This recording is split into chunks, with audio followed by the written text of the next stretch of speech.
And are you refreshed? Good. Now what? Very new to this, about 2 months. Third workshop, did all your California workshops so far.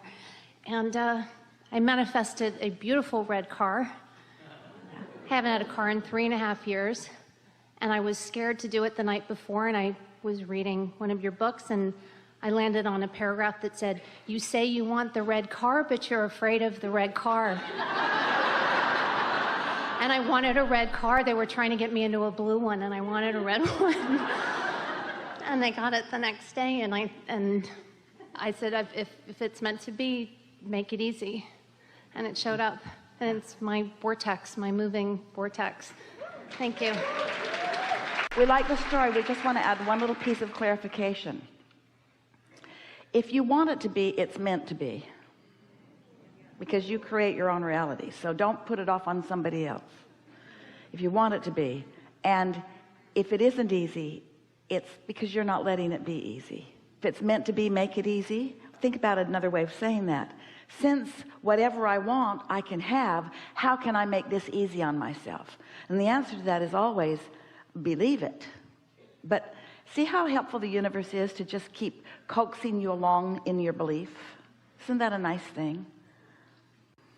What's difficult for me in what you're saying is I come from a 12-step program that led me to believe that if it's not easy, let it go.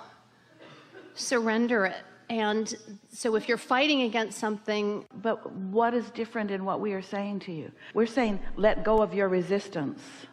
And in the absence of resistance, there is ease. And then what you want does come easily. I must have a belief that what I want, I can't necessarily have. I don't know. But we think it's a good thing that you were saying, let it come easily. You're asking for ease. You want to give up struggle. But we want you to know that in the first segment of this day, we made a very strong case for the advantage of just giving up the struggle. There's just no reason for it. It's self-imposed every time, and it's you working against you.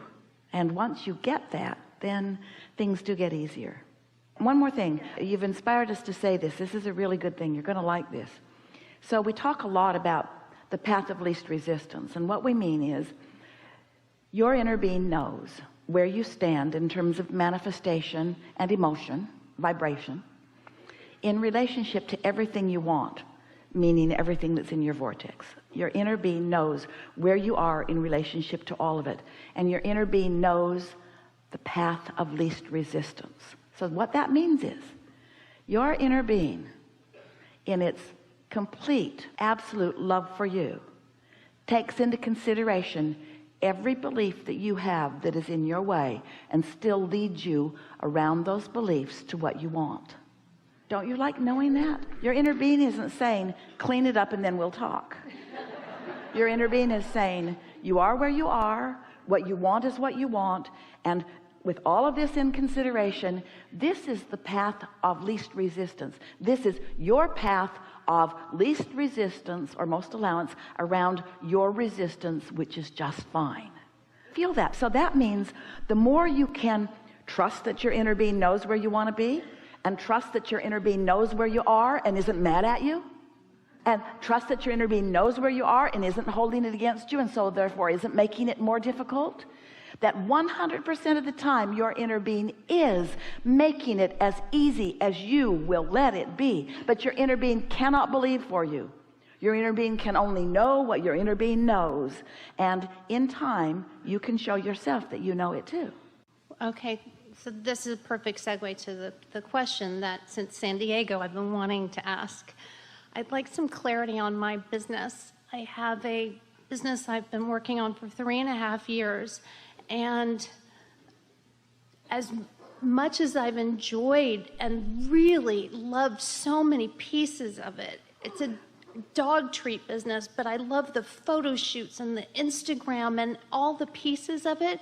The needle on the sales won't move. $500,000 has been put into this business, and the needle on the bags won't move. And I'm having a Kickstarter next month, which is my last idea to save this business that means so much to me, but I don't understand why I'm learning and I'm enjoying and I'm growing. But you see, you're not only doing that, you're doing both. You love this and you don't love that. You said some really powerful things to us about beliefs. Your belief is that the needle won't move. You're a wise woman. The reason that you believe it is because you're watching it. You're not making it up. You're watching it, and therefore you believe it, and therefore you can't get past it. And it's a lot to ask somebody to not believe what is. We're not saying don't believe it, because it is. We're not saying don't believe it because the accountants will back it up with their figures. We're not saying don't believe it. We're saying don't give your attention to beliefs that hurt you when you give your attention to beliefs that hurt you. Don't give your attention to beliefs that hurt you when you give your attention to beliefs that hurt you. We're saying don't give your attention to beliefs that hurt you. We're saying there's no value in giving your attention to a belief that hurts you. We're saying there's no value in giving your attention to something that is true that you don't want. Because every time you give your attention to something that's true that you don't want, you practice the vibration of it and you don't let it be easy. And then the needle won't move. The needle won't move because your beliefs don't move. And your beliefs don't move because you keep looking at what is. What is keeps holding you right where you are because you've got your attention up on right where you are, because that's what humans do. You face reality. But you are a new breed of humans. Maybe you don't want to face as much reality as you want to create a new reality. So we're not saying don't believe it. We're just saying don't keep that belief active. Replace that belief that hurts you with other beliefs that don't hurt you. Like these dog treats are really, really good. And like this is really, really fun. And like I'm really, really good at so many aspects of this. And like this was a really big dream. And this is a really right time for it, because never before in all of the universe has there been a time when more people were more in love with more dogs. There's just never been a better time for that. Those beliefs are also factual and true, and they don't hurt when you focus upon them. They don't feel bad to you because they don't get you cross current of you see. Honest to God, they are my beliefs. It is the best dog treat in the entire world. We know that. And it's also the most expensive one. And I feel, but isn't it possible that that it's just not a great business idea? Isn't it possible that I'm barking up the wrong tree? Well, you're not going to get us to ever admit that you can't have everything that you want. These are the things that aren't possible. It's not possible for an idea to be so wrong that it can't come about. It's possible that you hold beliefs that are in your way. Esther had an interesting experience. She has a new house in San Antonio. And everything about it's wonderful, or most everything. But one thing that was a little stumbling thing is when they went to turn the fire feature on the pool, it made a howling sound in the house. And the man looked at her like, "Can you live with that?"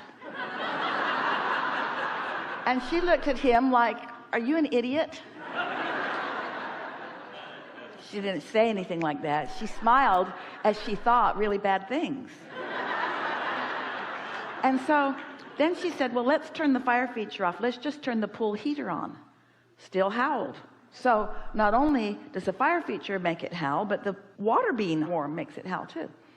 So after some conversation with a lot of people, the utility company and the plumbers that installed the gas line and the builders who are the main contractors and the owner of the company that built the house, it was concluded that the remedy is to put in a new gas line, which requires disassembling the house to some degree. So Esther was not really very happy about that idea, but understood. And so as they talked, they figured out how they can go up through the garage and make a big hole in the ceiling of the garage. And that's all right with Esther because it's in the garage and they'll fix it. You'll never know. And then go through the attic, which is all right because she doesn't live up there hardly at all. And then they'll come down the outside of the house and make a big mess on the outside of the house, but then they'll put it back and you'll never know. So the disruption to Esther is not going to be that great. This is the path of least resistance for their screw up. So as Esther got thinking about it, she got very philosophical about it and very Abrahamish about it. And she thought, my house and its things, my water heaters and my range and my fireplaces and my fire feature and my pool and its heater are asking for more than the supply can give. I have more desire than belief. The fact that that pool, that house was asking for more than that system could provide. Esther doesn't take anything that happens in her life experience as just a funny fluke. She owns it all. She knows that something about that is information for her. I've got a bigger desire than I have a supply. Oh, where have I heard that before? As she thought back about all the conversations about open your valve, open your valve, open your valve, and let the energy that creates worlds flow through. So there's nothing wrong with coming to an awareness that you have a desire that is one thing and a belief that is another. Life's going to constantly promote a new desire within you that you're not up to speed with in the beginning. That's always going to be the way that it is. But when you give up or try, you can't do it. What you said is it possible that I should let this desire go? No, that's never the answer. Get more gas. Get more gas. Do whatever it takes to get bigger pipes. Do whatever it takes to get a bigger belief. Do whatever it takes to improve the flow. Because hear what the other alternative is. The other alternative is such shortage consciousness that it cannot abide in your vibration. Such shortage consciousness that, is it possible that I'm wanting more than the universe is willing to provide for me?